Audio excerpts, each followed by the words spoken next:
Welcome back to the game. With the arrival of new teams in the PVL, rising stars are getting opportunities to shine in the pros. Let's hear from the Farm Fresh Foxies who are set to debut in the Invitational Conference. Right now we have with us Pia Ildefonso, Joan Narit, Camille Avila, and Corinne Apostol. Welcome to the game. Welcome to the PVL. Welcome to the cold studio. Thank you very much for being here today.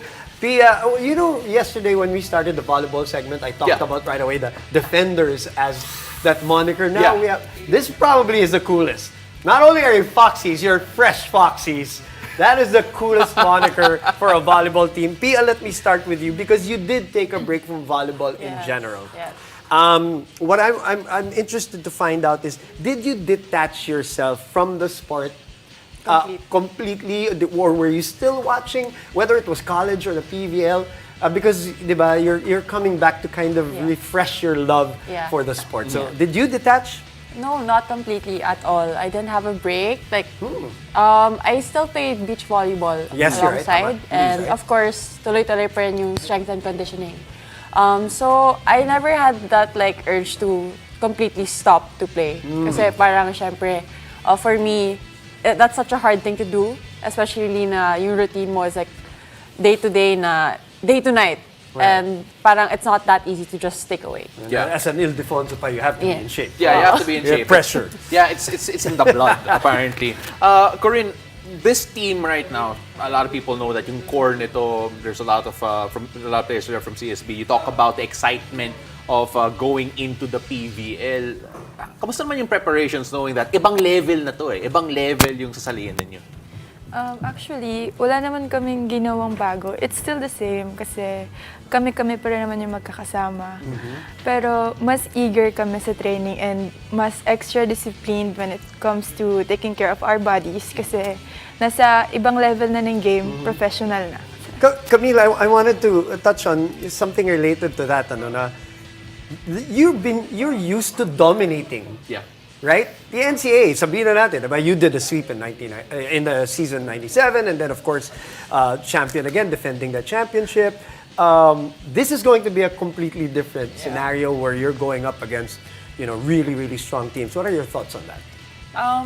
We're actually kind of nervous but more than excited since we'll be tackling a new route. So, very okay naman siya.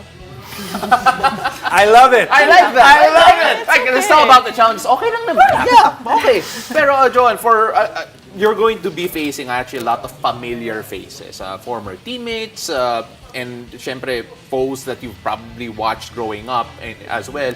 Are there any players in particular that you're excited to see across the net, excited to play with for the first time?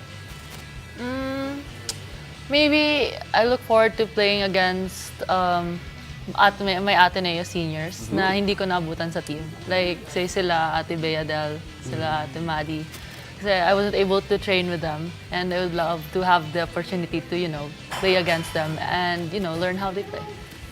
And speaking of which, we have to ask the question, I mean, how tough was it, cutting years in college? We've asked this, diba, with other players before, Pao, na syempre the UAP, minsan lang yan, sabi nga nila, nadadaan, diba, and you want to maximize it. But in this case, you and Pia are not doing that. How tough was that personal decision? Do I go first? Both of you, yes. Ako ba? Ako kasi I believe na there's no, like, proper timeline to every athlete when it comes to like deciding to go on pro. It could go on different ways. But for me, to start off, I just really wanted a brand new environment to hone my skills, my personality in the court, and everything in between. And I feel like what better way, to start this part of my career, which is with Farm Fresh. With the name itself, parang it's a perfect platform and perfect environment for me to pursue this next chapter of my life. Fresh start. Yes. Fresh start. Yeah. Well, maybe I resonate with Pia in the sense na I'd also love to be in like in a different environment as I start like a new chapter in my life, I guess. For me, of course, it was a very difficult decision to make, as in like until the end, I was considering playing one more year. It was that hard because, of course, my heart is with Ateneo. But Personally, it was more about I was looking towards bigger fields, like Yeah. maybe improving myself even more. And what better way to do that than to actually set yourself out there in a bigger league where there are more improved players Yeah. or more professional players that you can actually play against. Yeah, and we're gonna see all of that very Yeah. soon. Corinne, a lot of people are gonna be curious to see how does this Farm Fresh team play? Ano yung character ng team na to? Can you describe to us yung what you've seen so far from this group coming together and that the fans can expect come game day? Siguro, at first, feel ko normal naman siguro kakabahan onte kasi bago kami, bagong team, and bago experience namin to, and ma-expect nila na mas matapang kami ngayon. Camille, what excites you the most about this opportunity, though? I mean, it's a new team. You are intact. Of course, you have some new teammates, and then you're welcoming back Micah Go in training, at least, the Yeah. former CSB and NCAA MVP, and we can't wait for her to get back on the Yeah. court also. But what excites you about this whole opportunity, which is, what, a few weeks away? What excites me the most is the fact that we're going to new grounds, so there's more growth. We'll be able to learn from other different teams too. Maybe their techniques, we'd be able to adapt them, and we'd be able to show them who we are as Farm Fresh. Yeah.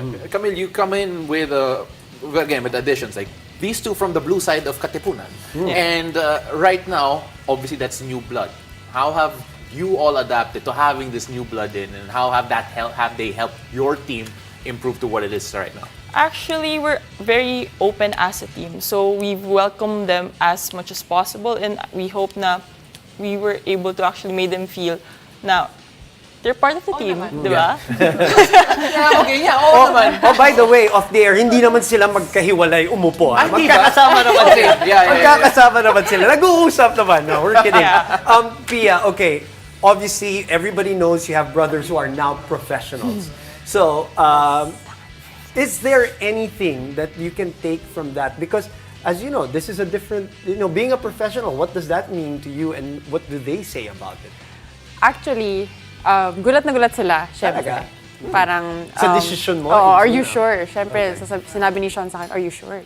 Kasi syempre, maraming masasabi yung tao. Pero for me, parang sabi ko, at this point of my life, parang I just wanna go through it and deal with it and just do what I love the most. So parang ako, walang, yun nga, I set my mind to think na, bayaan mo na, gawin mo na lang, parang no expectations na lang din.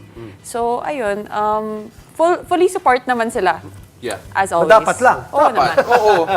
Kung hindi, I don't know what's gonna happen. Pero, Joanne, Coach Jerry is gonna be leading this team, and I can only imagine how it feels, again, coming into a new setup for yourself. Pero how has experience been working with Coach Jerry, and what is he trying to instill in the team? Ano yung mga key points of emphasis niya that we're going to see come game 1?